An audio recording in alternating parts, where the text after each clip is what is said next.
there, darlings. Welcome to another episode of Curries and Stories. Today I'm going to make a dish that is made in pretty much every single Indian household unless you're a vegetarian. It's chicken curry, or as we call it in our house, tariyala chicken. So let's crack on. Hob on. Right, first of all, ghee. Don't use anything else. Add in, let that melt. So into this, I'm going to add some whole spices. This is just a blend of black cardamom, a couple of green cardamoms, some coriander seed, some cumin, black pepper, a little bit of bay. Just let those release their aromas. Now I've got sliced onion, just the one. Now what I will say is that if you want a thinner gravy, which is what I'm doing today, you only add 1 onion to a kilo of chicken. If you want a thicker gravy, you add 2 to 3 onions. So what we do, brown the onions first. This may take a couple of minutes. Now for some ginger and garlic. A couple of teaspoons. Sizzle, sizzle.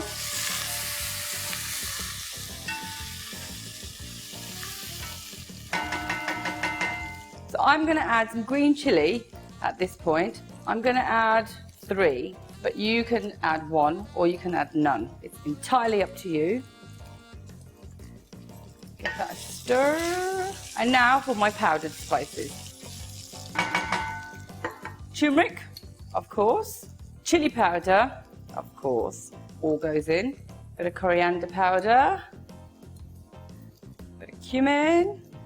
Just a bit. Salt to taste. Give that a stir.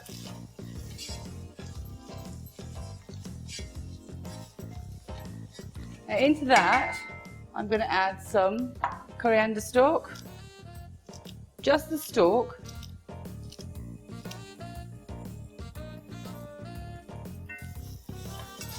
Now I'm going to add some tomato. This is a mix of 1/4 of a tin of tomatoes and a little bit of tomato puree. You can use fresh tomatoes if you like, but you don't add too much because you don't want it to be too tomatoey. Remember, we're making a thin gravy. Now normally when you're making a curry, like a chicken curry or a lamb curry, you have to cook this sauce out until the oil separates from the mixture. But what I'm going to do is add the chicken straight away.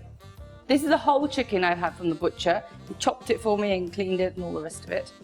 In it goes. Crank up the heat, because now you're going to bhuno it, as they say at home.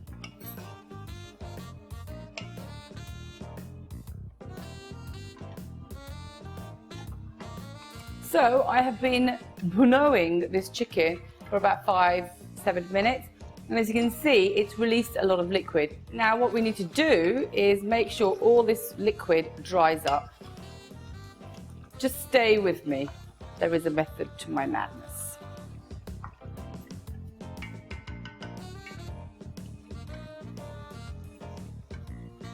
So all the water has evaporated. It's stuck to the chicken. Now at this point, you taste, because you can make any adjustments now.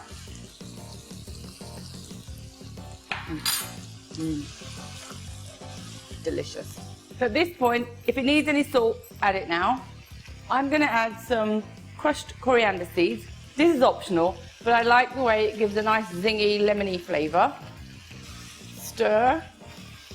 Normally in our house, especially on a Saturday, because this is our Saturday night curry, once my mum's made it to this point, the chicken, smaller pieces are usually cooked. And what we do, grab some bread, get a bit of masala, and chow down. It's the best.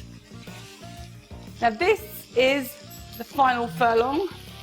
Add some water. I'm going to add enough to cover the chicken. There we go, we're almost there.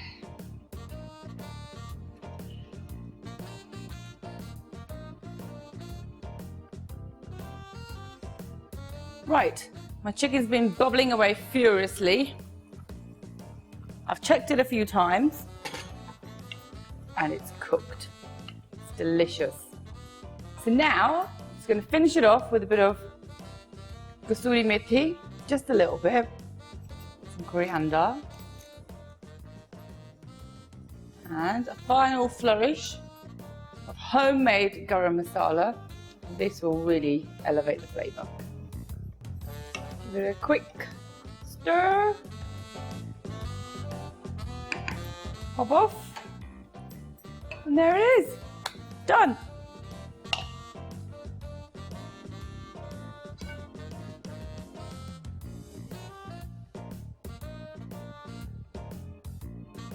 So there you go, guys. This is my home-style chicken curry, also known as tariwala chicken, enjoyed with hot buttered chapatis or some steamed rice.